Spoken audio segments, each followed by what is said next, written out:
Hey everyone, my name is Brittany Hennessy, and I am here with Justin, Ernest, and Archel, and we're going to have a conversation about being a Black creator in the age of social justice and just the chaos that is 2020. So you guys might know me from my book, Influencer: Building Your Personal Brand in the Age of Social Media, and as the moderator of the For community on Facebook. And I am Justin Bridges. I'm a photographer and the host of the podcast Freelance Kills. I'm Archel Bernard. I am an African fashion social entrepreneur. I'm based between Atlanta and Monrovia, and I'm happy to be here. And I'm Ernest James, founder and chief management officer of Noir Management, which is a diversity, inclusive talent marketing and communications agency. Fantastic. So we have a lot of different voices. We're going to get a lot of different viewpoints. So let's just get right in it. I think one of the big questions influencers are having, and Black creators in particular, is we have had yet another, sense of injustice. We're angry again. I don't think anybody has stopped being angry. We are tired.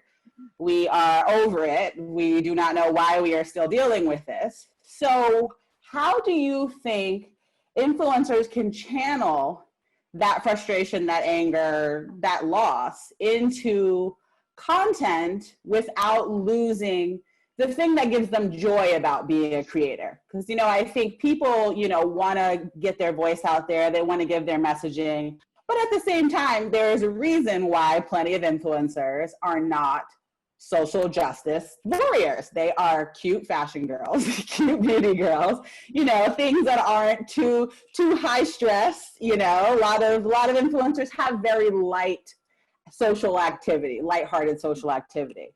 But there's a time and place for it. So Ernest, can you give me a little bit from the management perspective? What are you talking to your clients about using their voice and balancing that with the content that their audience originally followed them for?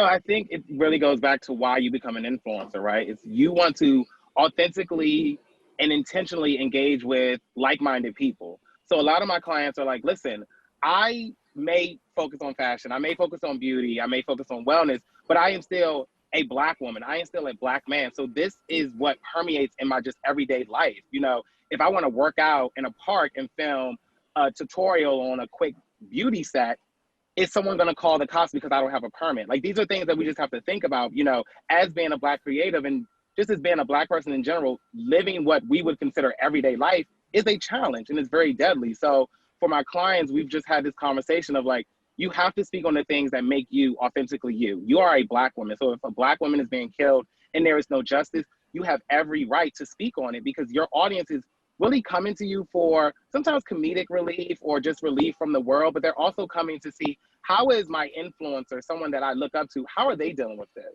And are they truly just like me, like they say? So it's really just tapping into that authenticity of this is who I am. I'm never gonna not stop being a Black woman, so I'm never gonna stop talking about the issues that I have as a Black woman while still being a Black woman who happens to be a creative. So Archel, do you wanna touch on that? Because I know, there are a lot of men in the influencer space, but when you look at who's on a For platform, it's a lot of lifestyle, fashion, and beauty. So it is predominantly women. So can you talk a little bit about exactly what Ernest said, being a Black woman who's creating and, also being an artist, because a lot of good art comes out of, stressful times. So can you talk a little bit about how you're using your platform to communicate?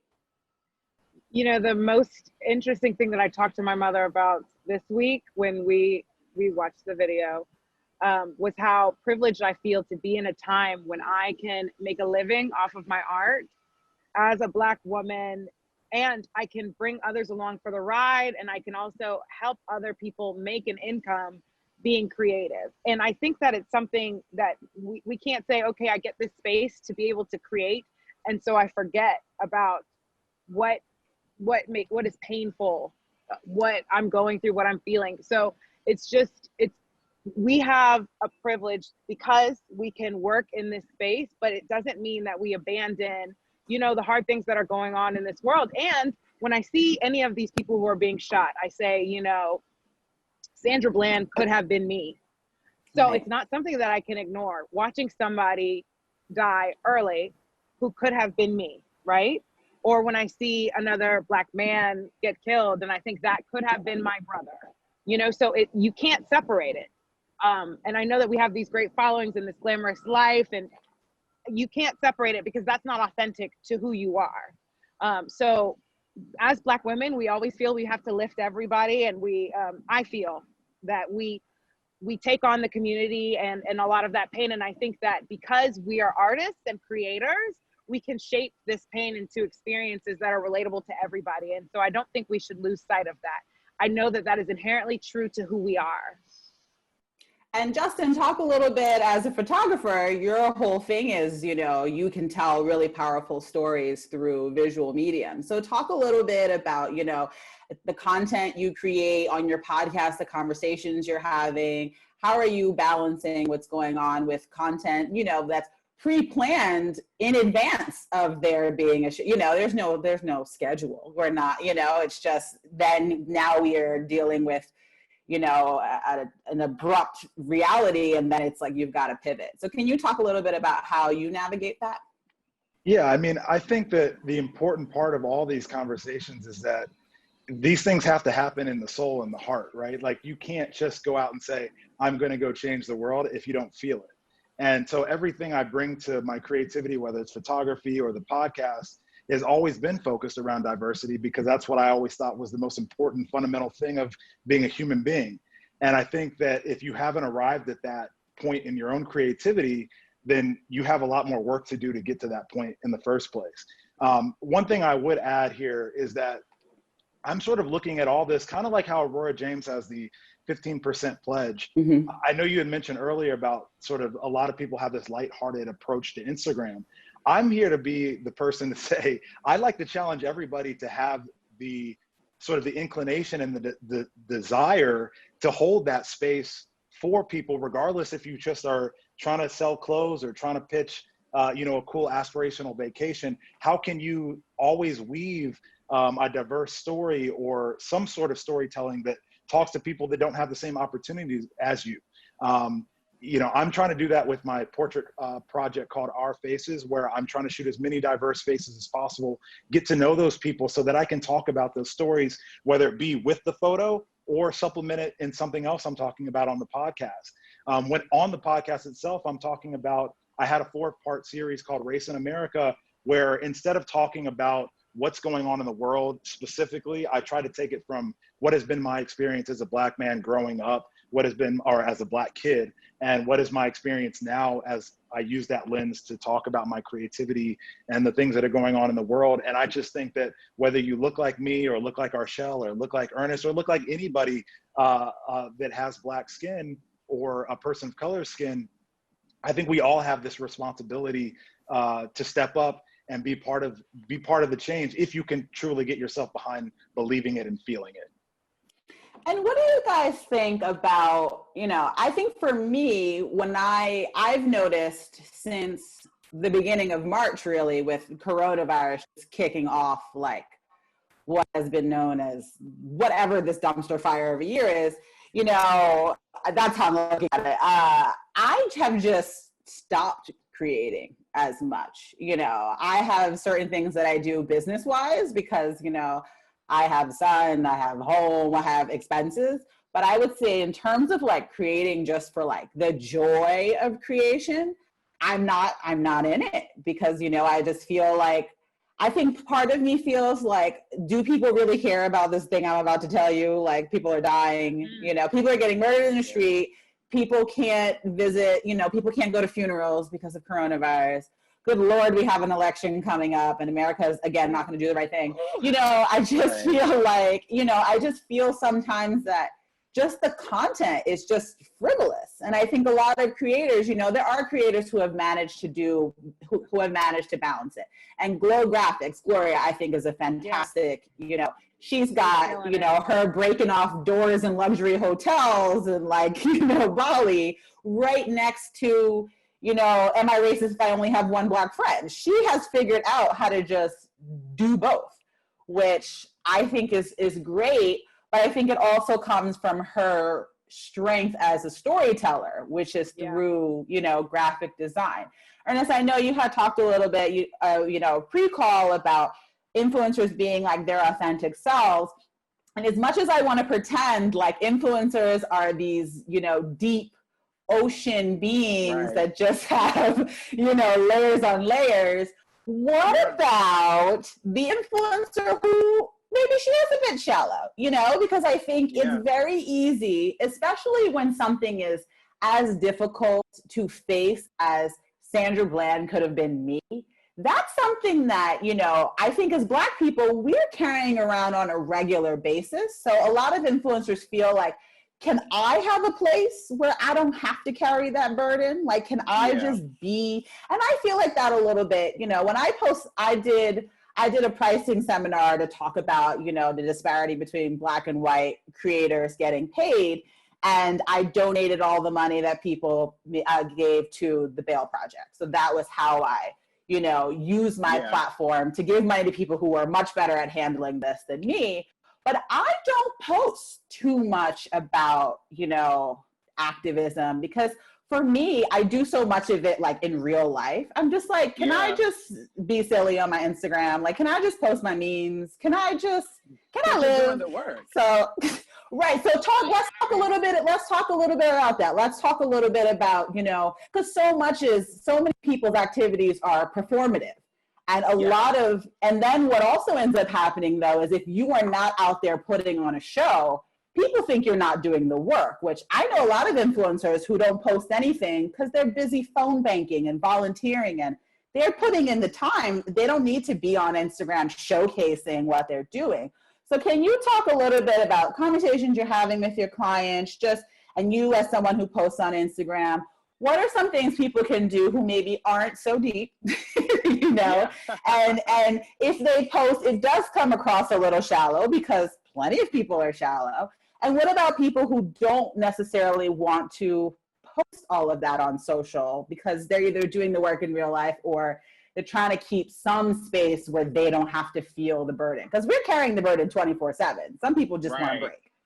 Yeah, you know what? It's so funny you said that because, and shout out to Danielle Cadet, who's the managing editor over at Refining 29 and created that amazing platform, Unbothered. She posted something that really resonated. She said she's going through some amazing life challenges, but also a Black woman seeing Black bodies on social media be normalized is just like another form of visual media. And so she said her therapist asked her, you know, she said, I was having issues processing joy.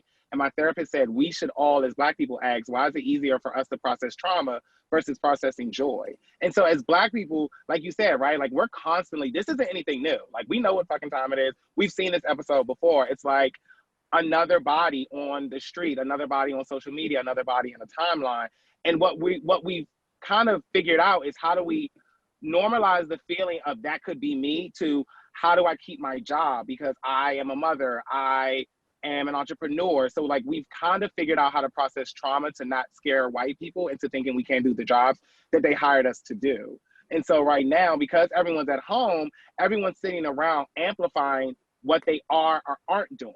And so, you know, shout out to one of my clients, Kayla, who is on my t-shirt, and I am intentionally constantly trying to bring from where I sit, you know, as an influencer manager within this space. I'm just like you, Brittany, like I'm not always marching. I'm not always doing things that other socially active people are doing, but where I am affecting change is in white spaces where I'm invited, because I am going to be a voice and a champion for change for people that look like me and that are my sister. And so a lot of my clients have pulled back in terms of what they're posting versus like, how can I be involved? And I think that takes a lot of soul searching, and it takes a lot of time sitting with yourself to understand like, yeah, it's cute in all these bags and my outfit of the day and these videos, and I'm just, once again, processing trauma. So by processing trauma, I'm going into my social calendar and here's 5 ways to wear a blazer going into fall. But really, I'm having nightmares of being shot and I'm crying and I'm having very open conversations with my manager who happens to be Black.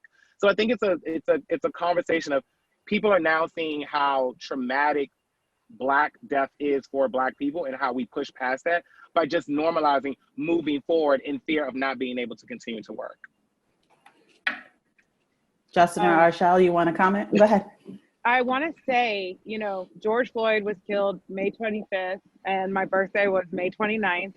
And we did a quarantine Zoom. I had, like, you know, in the weeks leading up, I made boxes and mailed them out to all my friends all around the United States and say, you know, wear your tie-dye t-shirt, post your pics. We're having Bombshello, which is what I call my birthday party. Yeah. And I love that. Thank you. It was on May 29th. And, you know, they had already burned down Minnesota, really. And when we got on the Zoom call, I mean, on the Facebook, the IG Live, and my mom, we went to my mom, we joined my mom, and here I am with my cupcakes and my, you know, streamers and all that. And my mom always wears Bombshell. She always wears something that I make. And she had on her head tie. Being Liberian, you know, the women, when we protest, we tend to wrap our hair. So it's a sign like we ready to fight or we're ready for war, you know, but she had on her Bombshell head tie and she didn't wear her shirt. She wore her I Can't Breathe t-shirt. And I'll say that during that live, you know, it was a 1 hour live meant to celebrate, but how do you fully celebrate when everybody is in pain? And so I think, you know, I would not have done it justice to just have spent the whole hour laughing with friends and having cocktails and playing music. I appreciated my mother for reminding me who will not be able to celebrate another birthday with their family. And so I think it goes back to doing those things that remain true, you know? The other thing was this year I was supposed to do one giveaway every week, you know, just for, you know, to grow my community and to like show love to my community. But yeah, after that happens, like, it sounds stupid to say I have a native gift pack or I have a, you know, I can't, who cares about what items in this super consumer world you can give me when we're sitting here in mourning? And it goes back to being true to yourself, but also when you have that opportunity to speak, when you have all those eyes on you, are the things that you're saying relevant? Are they things that you feel in your heart? Because while I feel joy to be able to exist and to be able to keep fighting the good fight, you have to make sure that when you're, to whom much is given, much is expected. And so if I have this platform, on it, I must stand. Yeah, yeah, that's well said. I don't even know if I can follow you guys up. I tend to think for the longest time, I had this attitude about influencing that was separate from the attitude that I had about like celebrities and role models. And I'm realizing as now it's 2020, these worlds are really all convergent.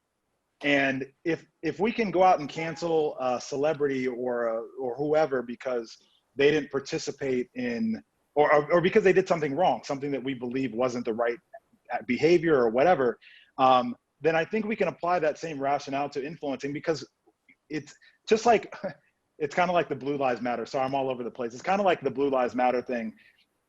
You chose to be a cop, right? Like you didn't get born into blue skin. And you also chose to be an influencer, right? And so, like you said, to who much is given, much is expected. If you've chosen this path of being an influencer, then there are just going to be some responsibilities, and some of them won't be ones that you want to take on. It's no different than like, I want to take photos all day, but I still got to go out and sell to clients. I still got to convince them to write me a check. I still got to convince them to, you know, pay for this licensing deal or whatever.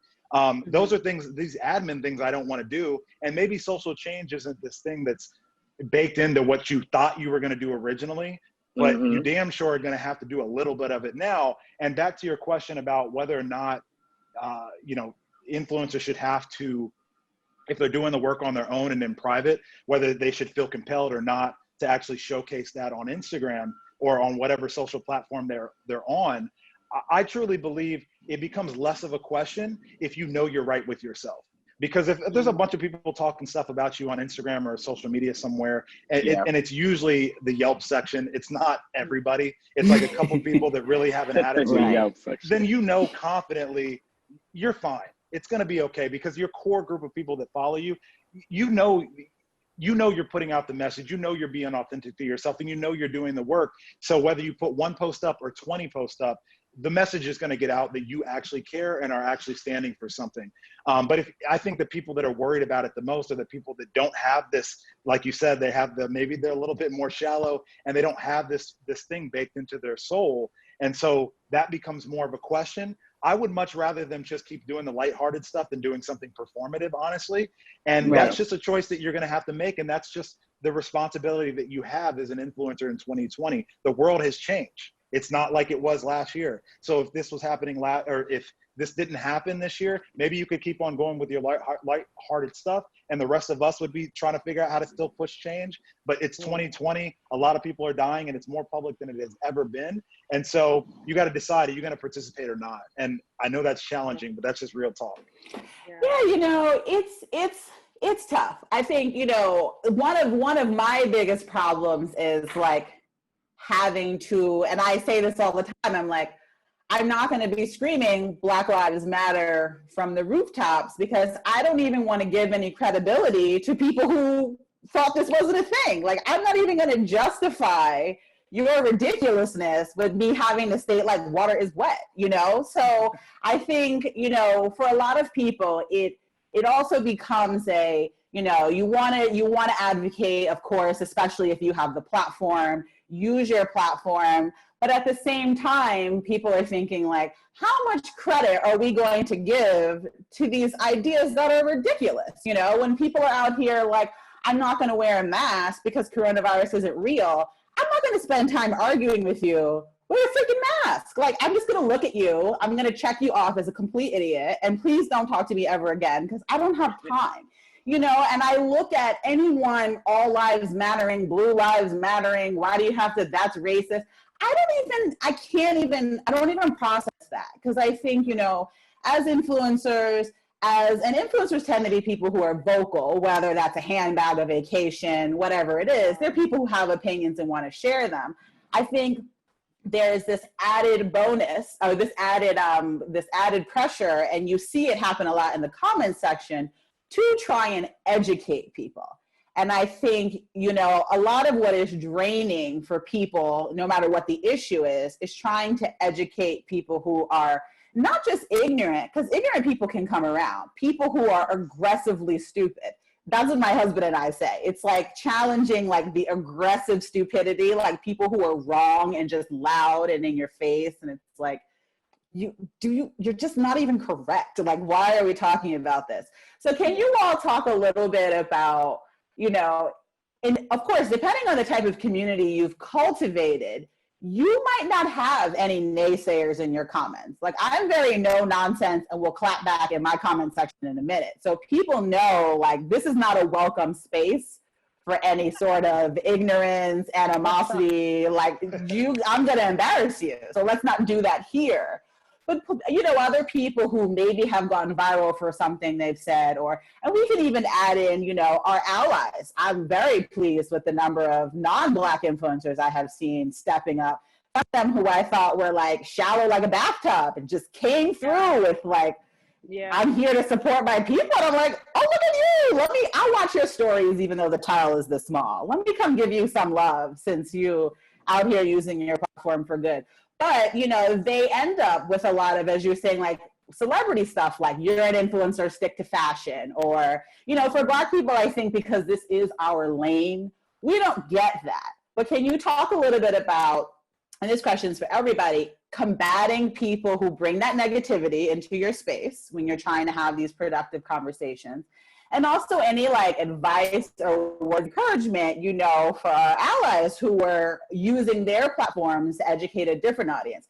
Because I think what Black people forget a lot is when we are posting on our channels, if you're a Black creator, the odds that your audience is 85% Black, high. You are out here preaching to the choir, these are people, they know what you're saying. So I think, as much as we can post and share and comment and feel and grieve, a lot of the burden of change, I tell people, I'm like, I'm Black, I'm tired, you're white, your turn. Like, you pick up some of this. Like, you come carry some of this, because we've been carrying it for forever. So you come carry some of this. But I think when they do that, they get, I mean, a few things happen. And I think this is for, you know, how can Black creators help their white creator friends who are trying to do the right thing? So you get a lot of, you aren't Black, this isn't your lane, so we don't want to hear from you. Which, if I'm a white person, I'm not saying anything, because I'm damned if I do and damned if I don't. So some little advice about that. And then just advice about how to handle negativity in the comment section when these discussions break out, because, you know, the trolls roll up.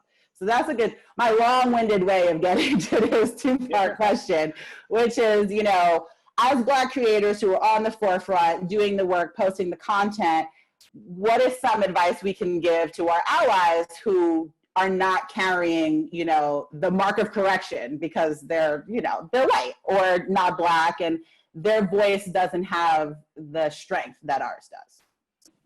Can I say, I am side-eyeing all the allies. Like, you can say it.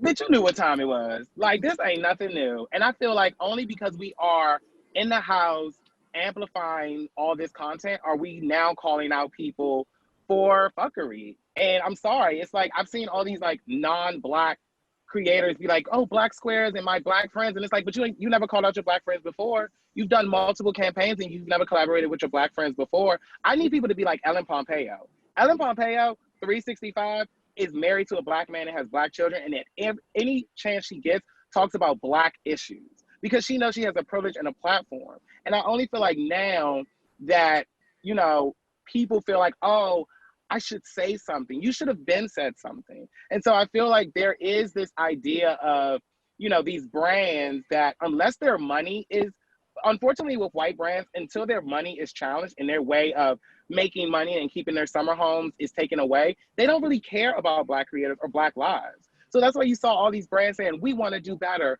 and we're going to do better. And we're so sorry that our executive board isn't diverse enough. You knew your executive board wasn't diverse enough. Every time you went to a meeting and you didn't see a Black face, you didn't care. So it took Aurora James in the 15% pledge. It took Jackie Aina and Sharon Coulter with the Pull Up or Shut Up. It took Brandis and Harlem Fashion Row. It took all of these agencies for Black people preaching to the choir to be like, I don't need to preach to the choir. I need to go out and preach to the persecutor, the oppressor, and tell them and actually show them their Dorian Gray mirror and be like, sis, it's time to die and be reborn into something that's a little bit fucking better than, oh, yes, I have Black friends, but I really don't care about Black lives. And so for Black creators, I feel like the burden shouldn't just be on Black creatives to say, hey, you're my white influencer friend, here's how you can be better. I think it's more so we have to say no more to clapping for allyship when it's a moment. I need you to just be here on the journey with me.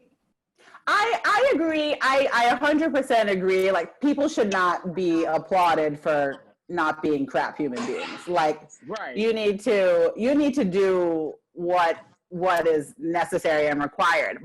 So I agree with you, Ernest, about not giving, you know, not applauding people for doing the right thing. Like, it's just like people who want to be applauded for being good parents. Like, you had a child, to be a good parent. Like, what is the deal?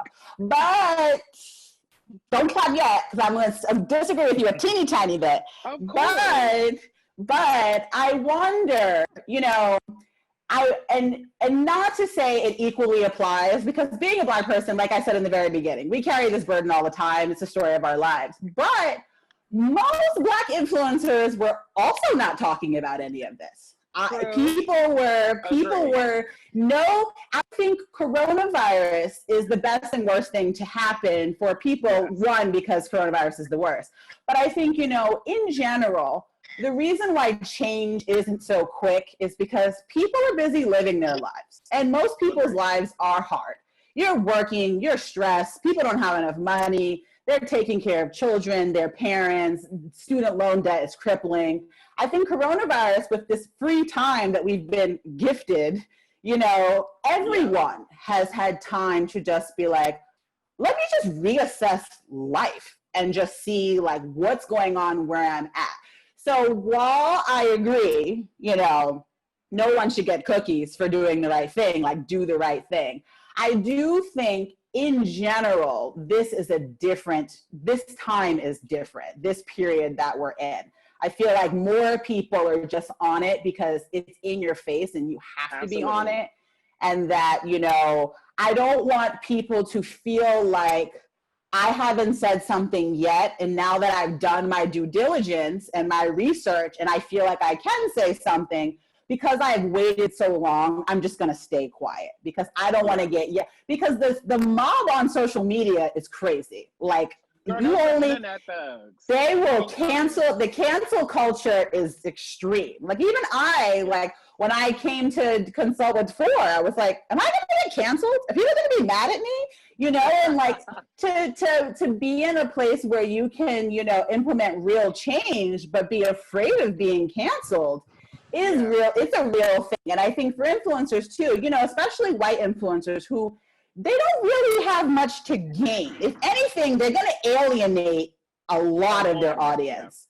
You know, a lot of their audience does not care about Black lives. They're like, please stick to your purses. So I think anytime they say something, performative feeling or not, they're taking a risk. Black people are not taking a risk. We're preaching to the choir. We say something, well, I mean, risk with your audience. We're going to talk about business in a second, but risk with your audience, your followers. There's, you know, if you post a video, you say Black Lives Matter, there's no infighting in your comment section about how dare you, why are we talking about this? When white creators do it, they have to fight back. And I know quite a few of them who are like, I lost 10,000 followers, which, you know, they're like, I don't want those people following me anyway, but that messes with your money. You know, if all of a sudden you lose 100,000 racist followers, well, good riddance, but also you can now charge less per Instagram post. And so you take a hit in the purse. So let's talk a little bit about money, because everybody wants to know about the dollars. Let's talk a little bit about, you know, being an influencer that's vocal, how you feel and how you feel like that's going to affect your business, whether it's your follower count dropping, changing, tweaking, you know, or, you know, brands maybe not wanting, we know brands don't want beauty content next to political content, so having to deal with that. And then also just, you know, figuring out, like, when you have a branded campaign that's scheduled to go live and something happens, as it's happening more often, you know, as the time goes by, what do? You know, do you just push forward and you post? Some influencers yesterday, they're just posting, you know? So let's talk about being an influencer who's pushing for change and the financial repercussions, because people always want to know, how does this affect my money? Can I, before we jump all the way to money, I just want to comment on your last part, because I'm with you. I lean a little bit more your way than Ernest's way in terms of giving people grace, because you're right. A lot of us weren't doing this work actively, or at least on our platforms all the time. And I guess the thing that came up for me was, in reality, most of my platform, the people that follow me, I would say is predominantly white people before Black people. And that's a whole nother conversation to unpack and not the point. But what I think I've taken away from that is that the influencer that doesn't want to get, you know, somebody coming after them in the comments, even though it's going to happen regardless, is that the thing that's missing from people's posts, whether it's performative or not performative, is the fact that people aren't being vulnerable.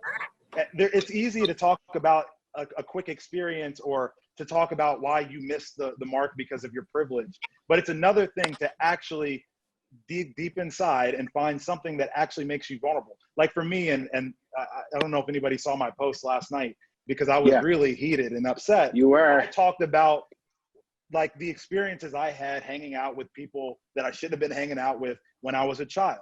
And nobody, whether they're white or Black, is going to come after me because I'm in the trenches with you.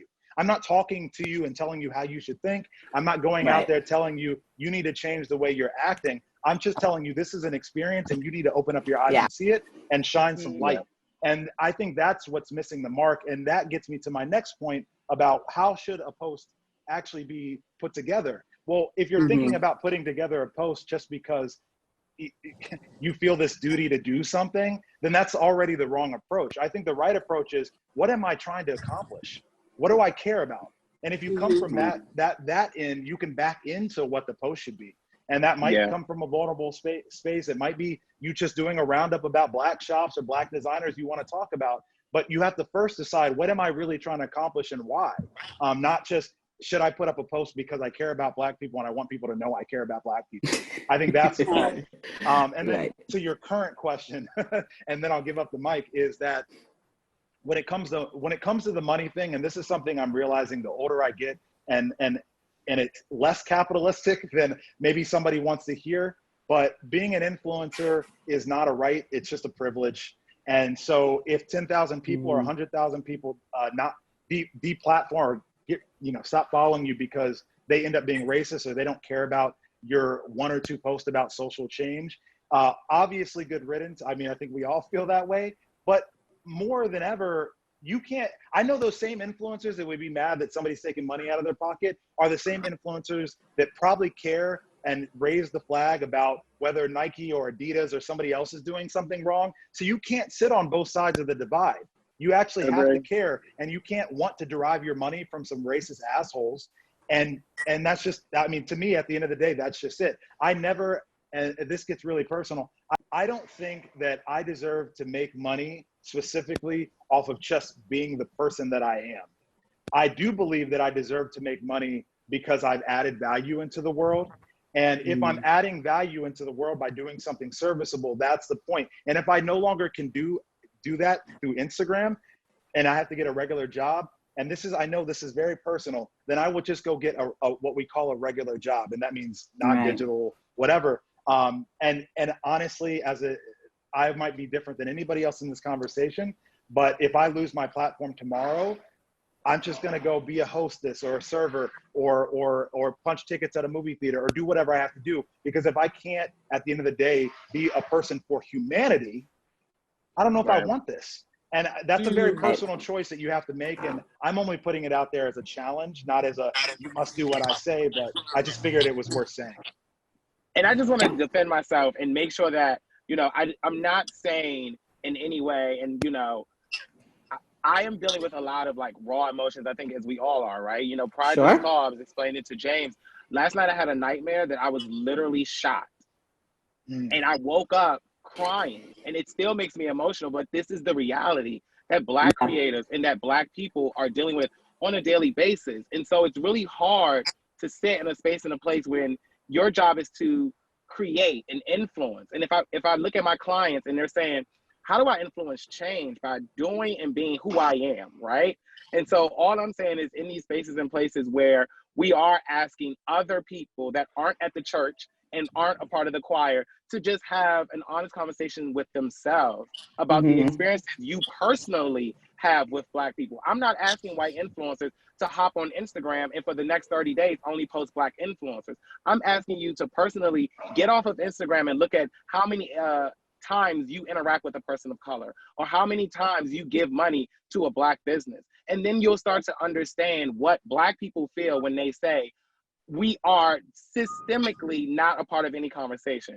So when it comes to money, we're asking Black creatives to always make a choice, to be socially conscious or to be paid. Because unfortunately, there aren't that many jobs that pay well for Black creatives, which is why, Brittany, you're hosting a conversation about the disparity about it. And now Black creatives have to, on top of figuring out how do I socially engage my audience about what's going on, how do I also keep the jobs that I do have, because jobs are too far and in between and not paying me well. But then how do I also just say, you know what, fuck the money and take the Justin approach and just say, if this isn't going to make me money and I have to go out and get a quote unquote regular job, then guess what? That is unfortunately the burden that Black people bear every single day when we actively and audaciously show up to say, I'm going to be a Black creative.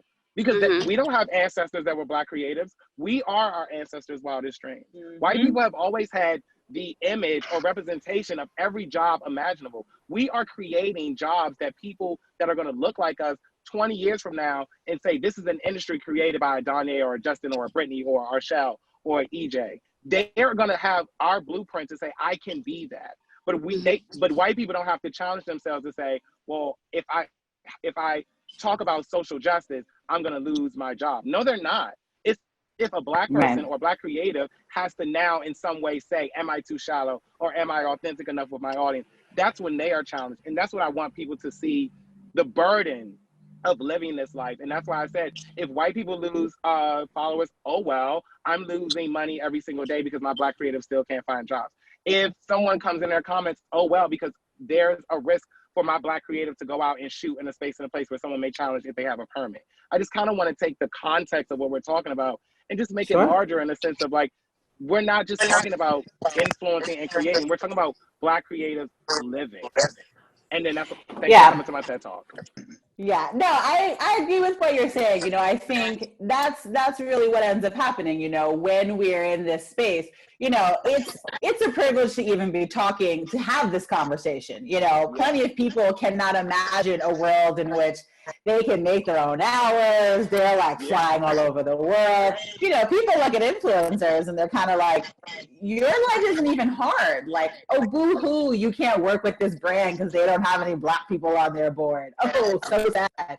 You know, so I think even in, you know, the grand scheme of within the Black creator community, we have all sorts of issues. I think it's always good to pull all the way back and go like, your life a few months ago, your biggest problem was like, this luxury brand isn't going to pay me tons of money to fly to Milan.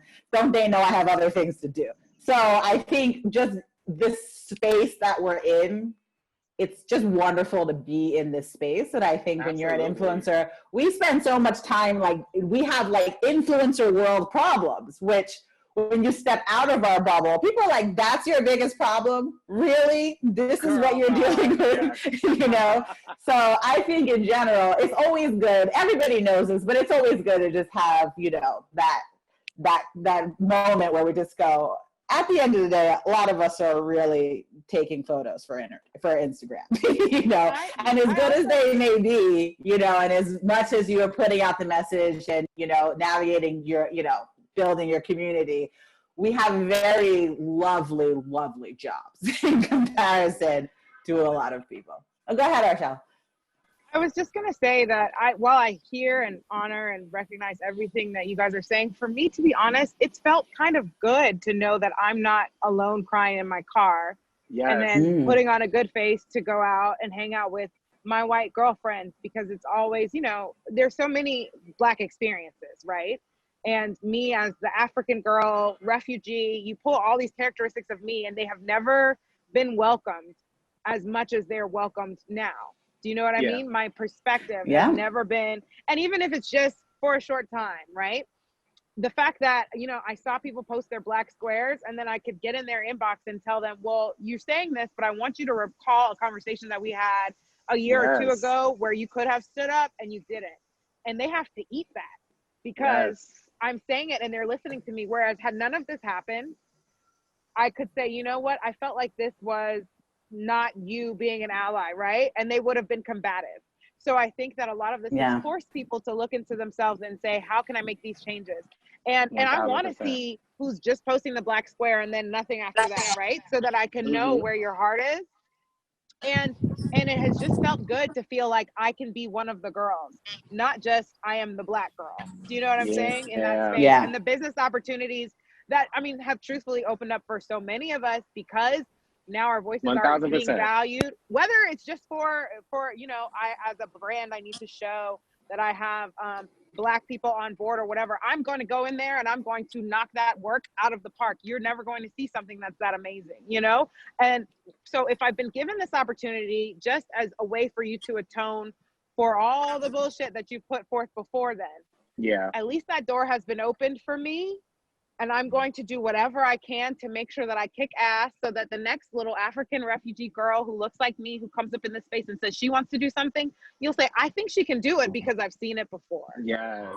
I love that. I love that. And I think, you know, that's why I like have done some interviews on it, but I've said, you know, even if some of the brand work is performative, it puts them in a different pattern. The whole thing is cycle breaking. It's like, if they don't have to do it, it just won't get done.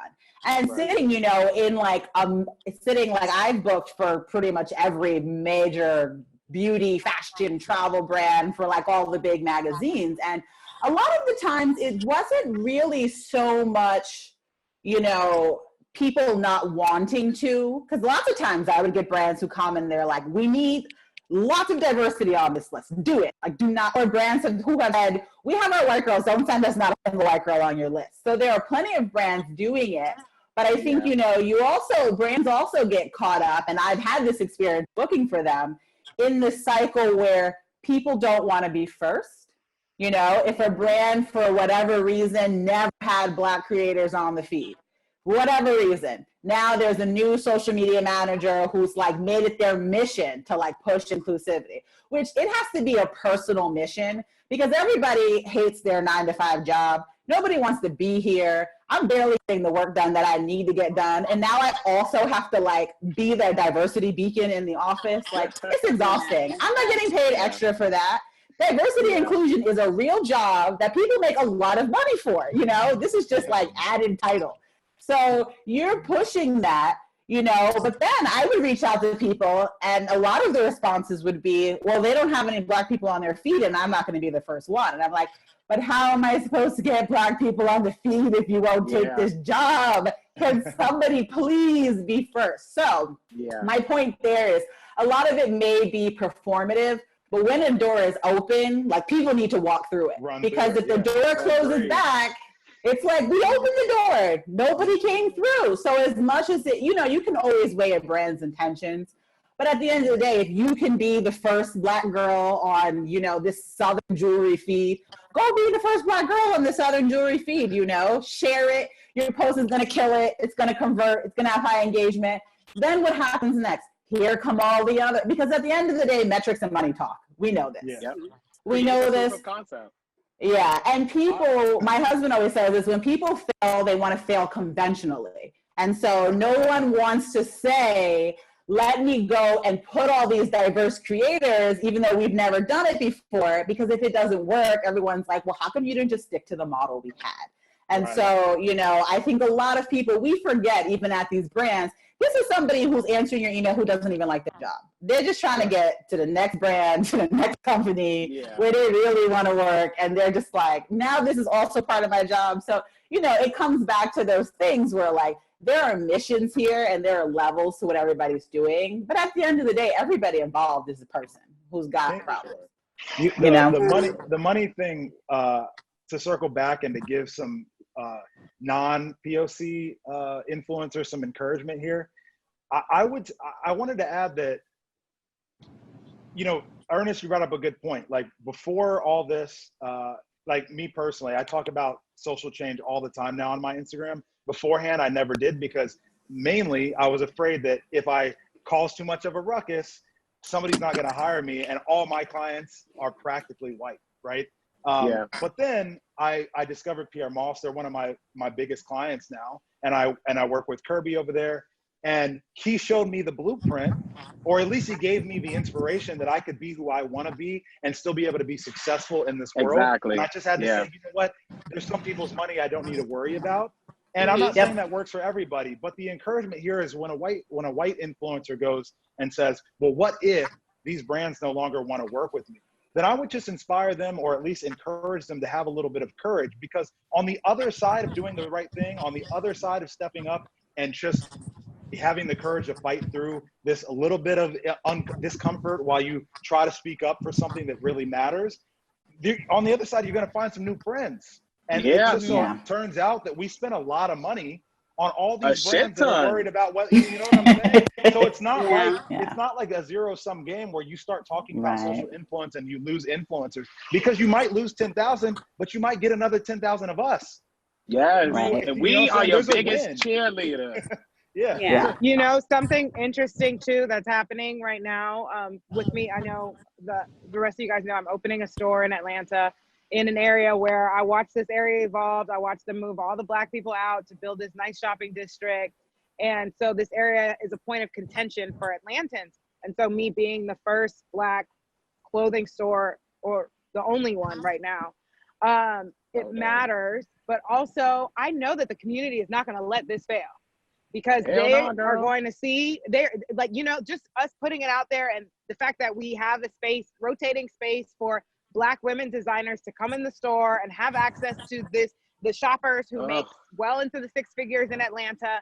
And so it's like, yes, while I'm counting on that, we'll meet new people, we'll make new friends, but also I know that we know when this does well, other Black girls who say, I am a clothing designer and I don't have a white name, because the clothing designers who have been in that space before me have all been white women.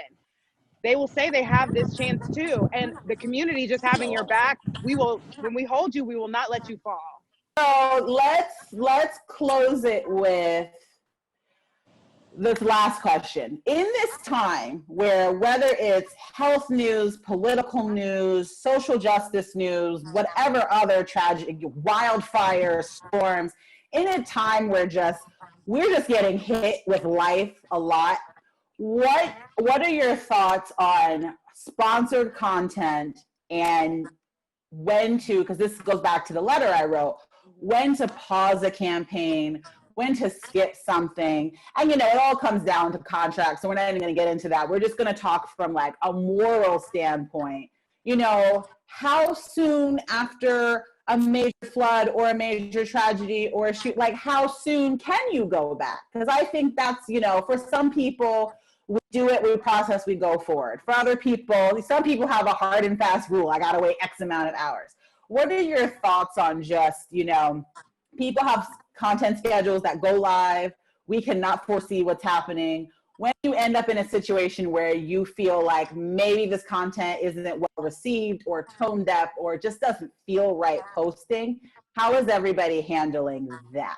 And I say branded because that's not your personal content that you want to put out. That's content that you've been contractually obligated to put up. So and you know, brands are understanding for the most point, but before they can be understanding, you have to raise the issue.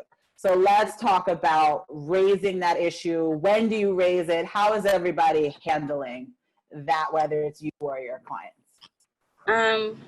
I think that on the influencer side, I think that even before it even gets to that point, I feel like now contracts need to have some type of like clause in it where it's like, okay, should a event pop up such as, you know, like what happened like a few months ago or just what happened a few days ago, I need some time to like reassess whether or not I'm going to post within that period, because then at that point, once you bring up the clause beforehand, it gives you kind of like room to fall back on when it does happen and you do bring it up. So I think that should be kind of like a thing for Black influencers, like when they're renegotiating, like, yo, like I want to have this clause in my contract so that I'm not forced to be uncomfortable.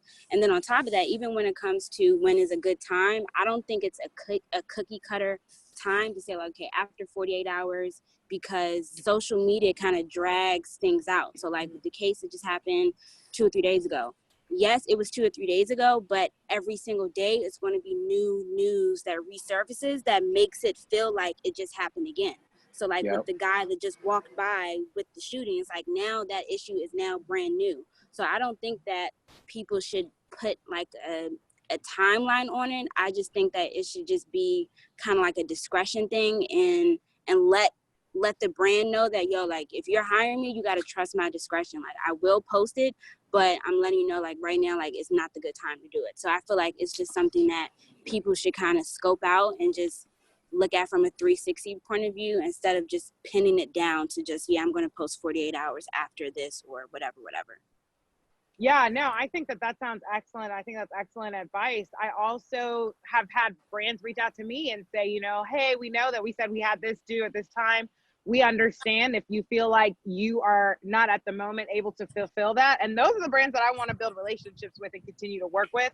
So if there are any brands watching, like sometimes you don't have to wait for the influencer to say yes or no. And also certain things affect certain communities differently, right? So because I'm Liberian, I have a lot of friends in Lebanon. With what's going on in Lebanon, that's relevant there, right? But it's not relevant to my neighbors in Atlanta.